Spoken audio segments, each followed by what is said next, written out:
আজকেই মুখ্যমন্ত্রী শুভেন্দু অধিকারী ডাকা প্রশাসনিক বৈঠকে যোগ দিয়েছেন কেশপুরের তৃণমূল কংগ্রেসের বিধায়ক শিউলি সাহা, ডেপুটি বিরোধী দলনেতা বিধানসভার এবং এই মুহূর্তে বিক্ষুব্ধ তৃণমূল বিধায়কদের অন্যতম গুরুত্বপূর্ণ মুখ। দিদি, আজকে মুখ্যমন্ত্রী ডাকা বৈঠকে এলেন, কেশপুরের উন্নয়নের জন্য কি কি প্রস্তাব দিলেন মুখ্যমন্ত্রী? প্রথমেই দিলাম কেশপুর, উনি শুনলেন কেশপুরের আমার 15টি জিপি বহুত দূরে দূরে ব্লকের সঙ্গে, থানার সঙ্গে, এখানে যদি পৌরসভা করা যায় বা দুটো ব্লকে ভাগ করা যায় এটা বলেছি।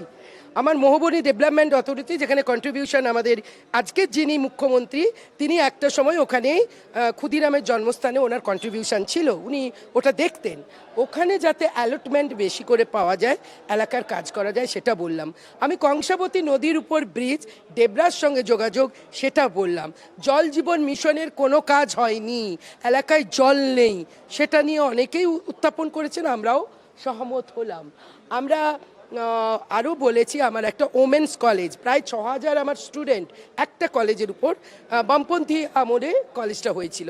এখন ওই কলেজটি বাদ দিয়ে আরেকটি মহিলা কলেজ আমার জায়গা দেওয়া আছে, ক্ষুদিরামের নামে যদি করা যায় সেটা বলেছি। অনেকগুলো ব্রিজ বলেছি, মানে আমি প্রপোজাল উনি বলেছেন বাকি সব লিখে ওনাকে দিতে, ওনার মুখ্যমন্ত্রী পিএসের কাছে আমরা জমা দিয়েছি। এই কাজগুলো অত্যন্ত গুরুত্বপূর্ণ কাজ।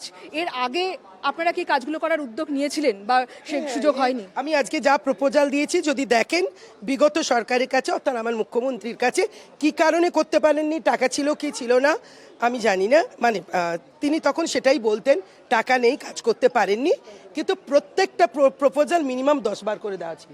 আরেকটা বিষয়, সেটা হচ্ছে আপনারা বলেছেন বিধানসভায় শাসক দলের গঠনমূলক সমালোচনা করবেন, যেখানে সমালোচনা করার প্রয়োজন সেখানে করবেন, কিন্তু সংসদে তারা যারা বিক্ষুব্ধ সাংসদ তারা সরাসরি এনডিএ কে সমর্থন করছে। এটা কি মানুষের কাছে অন্য বার্তা যাবে না? এটা তো স্ট্যান্ড, বিধানসভায় বিরোধিতা থাকবে, গঠনমূলক বিরোধিতা থাকবে, সমালোচনা থাকবে, সব কিছুতে হই হই করে ওয়াক আউট করে চলে যাব না, আর সরকারকে বিব্রত করব না।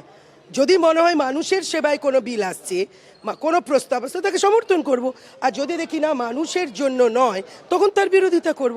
এটাই তো আমাদের কাজ। তৃণমূলের সাংসদরা তো সরাসরি এনডিএ কে সমর্থন করছে, ওটা ওদের স্ট্যান্ড, কাকলিদি বলতে পারবে, এ ব্যাপারে আমি বলতে পারবো। আরও একটা বিষয়, যেভাবে এই নতুন তৃণমূল পুরনো তৃণমূল তৈরি হলো, তাতে কি আগামী দিনে রাজ্যে তৃণমূল বনাম তৃণমূলের লড়াই দেখবে নাকি তৃণমূল বনাম বিজেপির লড়াই? তৃণমূল নয়, আপনি ভাবুন তো 80 জনের মধ্যে প্রায় 62 বা আরও আগামী দিন দেখতে পাবেন। তাহলে আর পুরনো নতুন কি, সবাই একদিকেই আছে, এটা ধরে নিন আর দেখতে থাকুন আগামী দিন কি হচ্ছে। তৃণমূল কংগ্রেসের বিক্ষুব্ধ বিধায়কদের মুখ শিউলি সাহা, তিনি আজকে মুখ্যমন্ত্রীর কাছে বেশ কিছু প্রস্তাব দিয়েছে তার এলাকার উন্নয়নের জন্য, এবং তিনি আশাবাদী যে মুখ্যমন্ত্রী শুভেন্দু অধিকারী তার এই যে প্রস্তাব সেগুলো তিনি রাখবেন। ক্যামেরায় বরুণ ভান্ডারীর সঙ্গে দেবযানী সরকার, কেটিভি বাংলা।